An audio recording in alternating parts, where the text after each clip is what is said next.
안녕하세요.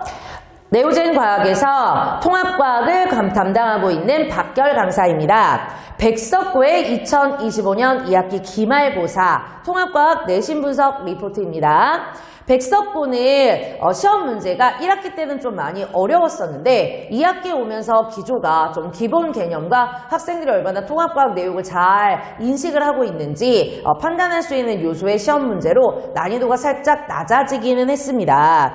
이번 시험 범위 같은 경우에는 본 2022년 개정 교육과정이랑 2015의 개정 교육과정이랑 거의 비슷한 내용들이 담아 있는데요. 그대로 반영이 되다 보니까 백석고 같은 경우에는 좀 예전 기출문제로 봤을 때 유사성이 매우 높았습니다. 기출문제 연습이 사실은 이제 학교 선생님들께서도 시험 문제를 출제를 하고 또 어디에 공시를 하고 이러는 부분이 있다 보니까 기출문제가 좀 변형이 많아서 이렇게 도움이 안 되는 경우도 있고 새로운 신유형의 문제를 풀어보는 게 좋은 경우도 있는데 백석고 같은 경우에는 이번 파트에서는 확실하게 이전 그림이 거의 이제 그대로 반영이 될 정도로 비슷한 문제들이 많았습니다. 중간고사랑 비교를 해서 기말고사 같은 경우에는 변별력을 확실하게 가릴 수 있는 어떤 킬러형의 문제가 완벽하게 잡혀있지는 않고요. 물리 파트 같은 경우에는 전자기구조의 원리를 잘 이해를 하고 있는지, 그리고 생명과 지구과학 파트 같은 경우에는 선택지에 제시된 예시나 아니면 내용을 꼼꼼하게 이해하고 암기를 했는지 이런 여부를 좀 판단할 수 있는 문제들로 구성이 되어 있습니다. 특이사항은 논술형이 없이 객관식이 24문제로 출제가 되다 보니까 한 문제당 배점이 좀 큽니다. 함정에 걸리거나 실수가 있는 경우에 감점이 확 커져서 난이도가 높았던 화학 파트를 좀 포함했었던 중간고사가 오히려 어려웠을 텐데 이번 등급 것이 오히려 낫다라고 얘기를 합니다. 22 개정교육과정에 어떤 신규 단원, 미래과학과 사회 파트가 출제되지 않았고요.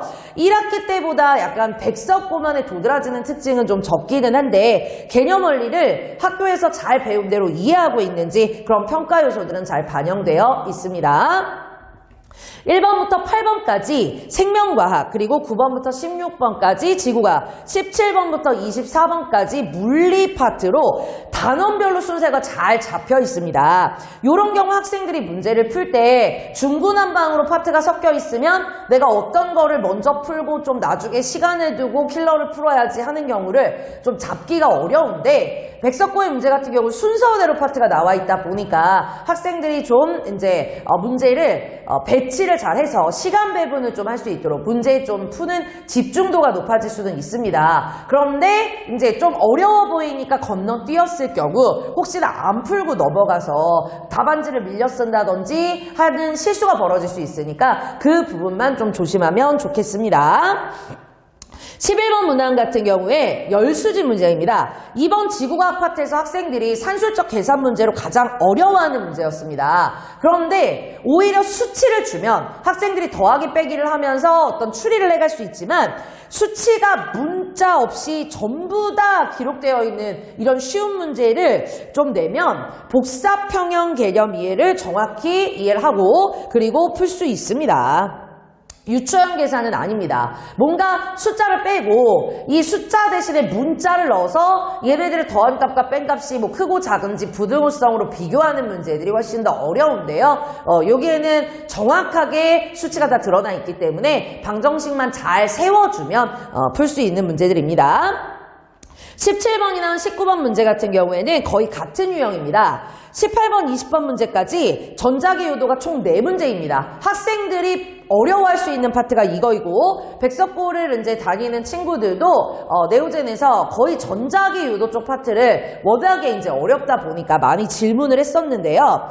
선택지 내용까지 계속 문제들이 비슷하다 보니까 기출문제 연습하고 문제집 연습하고 문제를 좀 많이 기피하지 않고 연습을 했다면 어떻게 보면 뭐 전류의 방향을 찾거나 자기장의 방향을 찾거나 어디가 뭐 힘을 적게 받거나 전기력, 자기력의 방향이 어떻거나 이런 모든 것들이 문제들이 항상 좀 약간 한정적이다 보니까 비슷하게 나와서 암기가 되어버릴 수도 있습니다. 그러니 어렵다고 간과하지 말고 연습 문제를 좀 많이 풀어보면 그러면 성적을 잘 받을 수 있을 겁니다.